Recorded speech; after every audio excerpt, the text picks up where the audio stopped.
I saw a video. This is some time ago of a breast cancer. I don't know if you've seen this or not, where the AI detected that this person's going to probably have breast cancer in another X amount of years, but automatically detected breast cancer. What do you call it? I don't know what it's called. A lump, if I'm not mistaken. The AI system detected it. So that tech we already have. Yeah, that's amazing. That's the kind of improvement in the technology that's already here. So. Oh yeah, there you go. So images show AI detecting breast cancer 4 years before it was developed. We gotta watch the ad, buddy. It's okay. Yeah, that's amazing, isn't it? I mean, I didn't know that, but I wouldn't be like I said, I wouldn't be surprised. This is a radiology example again, where the radiologist would have looked at 100 such images, and कुनै पनि अब त्यो स्टेजमा पुग्नको लागि चाहिँ हैन it's a natural history in the progression of the cancer. So it starts at a kind of almost non-visible microscopic level, cellular level, which isn't at that stage evident on any mammogram or ultrasound or X-ray or whatever. I mean, it's just not going to be possible, right? Yeah. It needs to be a certain size and with a certain characteristic for it to be flagged up by the trained eye. So, but if you already have through millions of such information data the AI kind of applications applied to it to be able to spot that.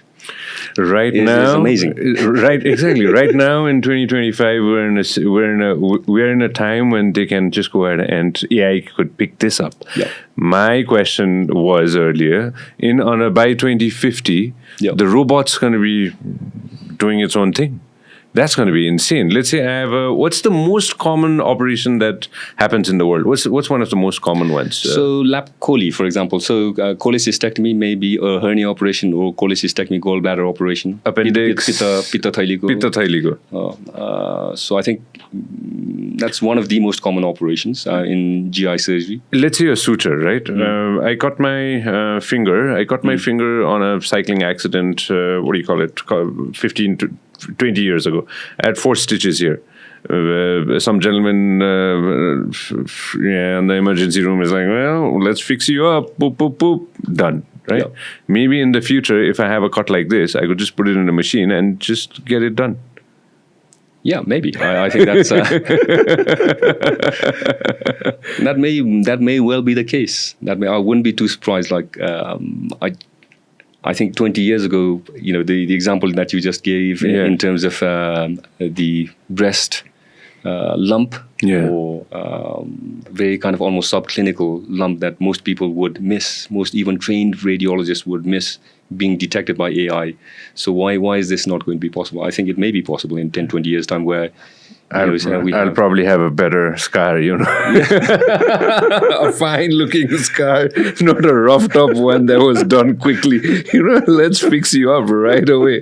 I did this without any, local anesthesia. Nothing. Yeah, because sometimes the local itself is more painful than actually putting a few stitches. Yeah, I'm not going to name the hospital, but they looked at it and they were like, is it hurting? Yeah, well, we gotta fix you up right away. So let's just get into it and let's just get it done. No, very interesting. Let me come back. So you went to the US. You obviously got trained in this. You got in the UK. You got trained into it. What made you actually see? You had a good life. You have a good life. You had a very great life in the UK too. What made you switch and decide to be like, all right, let's see if we could do this in Nepal and come back? Yeah, a number of different reasons. I think I've always wanted to come back to Nepal. Also. I wanted to use my training, my experience, my technical skills, and apply it to Nepal because this is particularly in my profession in surgery, this is the way that it's headed. Like we've just been discussing. Right now, last 20-25 years, worldwide, बिस्तारै हुँदै गइरहेको छ. बिस्तारै भन्दा चाहिँ rapid.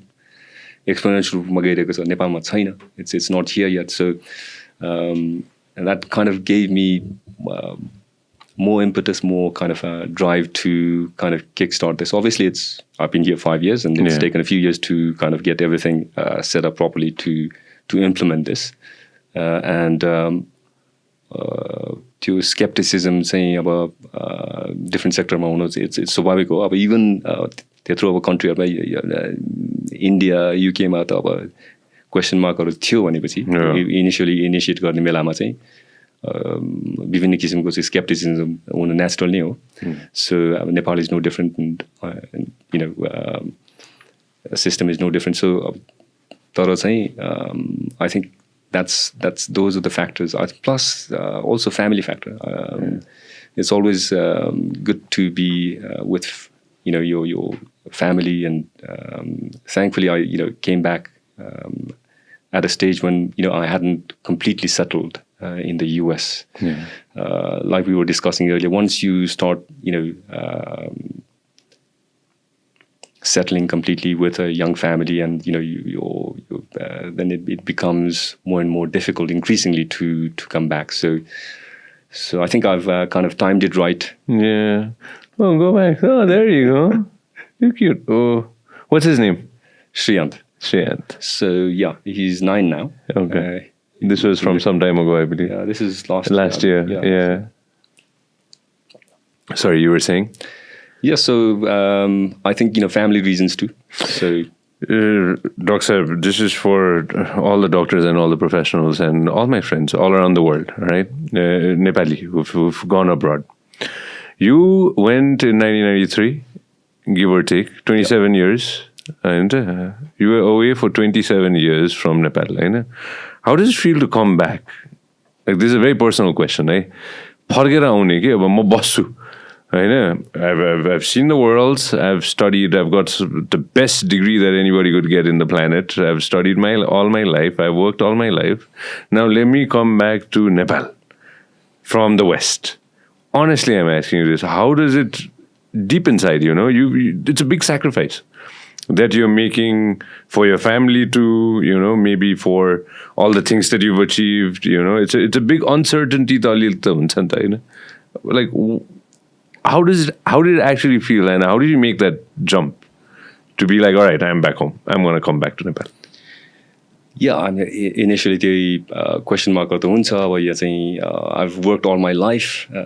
Pretty much I haven't previously worked in Nepal. नेपालमा काम गरेको थिएन. अब मेडिकल स्कुलदेखि नै म पोस्ट ग्रेजुएट लेभल सबै युके र युएसमै थिएँ. त्यही भएको हुनाले चाहिँ अलिकति hesitant चाहिँ थिएँ initially. But thankfully, through the support of my wife and my immediate family, on both sides of the family, they were very supportive to say, look, don't worry, just come back and just start your thing. We'll support you in whatever way possible. So that kind of gave me the confidence to come back and start working in Nepal. And I've really enjoyed it over the last few years. Worked in a lot of different hospitals, and and as you know, it's just starting robotics program just this year has given me a big sense of satisfaction, because now I'm already kind of doing the operations that I've been doing for many years, and making that clinical service available to the deserving Nepali people. In India and China, there are hundreds of robots already over the last 10-15 years. So it's about time that Nepalma pani aba yo ta hunu paryo ni. So why do patients need to go abroad to get this type of operation done? It should be available in Nepal. Plus also the second side is to also train. Yo चाहिँ जहिले पनि अर्को big question mark चाहिँ अब manpower. Right? Trained robotic surgeon or पनि one of the reasons that I think you were asking me earlier why कति यहाँ किन आएन, किन यति समय लाग्यो भने, also the availability of trained personnel. So these are not inexpensive. They're quite expensive. So there will be hesitancy from the corporate hospitals or government hospitals to say, well, actually, who's going to be doing this? Because त्यहाँ अलिकति pool of trained people चाहिन्छ. So this is an opportunity for me to also train other colleagues आफ्नै field मा urology, GI सर्जनहरू गाइनिकोलोजिकल सर्जनहरूलाई उहाँहरूलाई पनि बिस्तारै रोबोटिक्समा चाहिँ exposure दिने ट्रेनिङ गरायो भने उहाँहरूको त्यो it builds a kind of pool of doctors who are able to deliver this so transferring and giving back, paying forward, whatever you call it. So I think that's also something that gives you a sense of satisfaction that you're kind of helping fellow surgical colleagues, right? Whilst at the same time, providing that clinical service to the patients. तपाईले हाम्रो clip एकदमै enjoy गर्नुभयो होला अब पुरै video हेर्नको लागि चाहिँ युट्युबमा सब्स्क्राइब गर्न नबिर्सिनु होला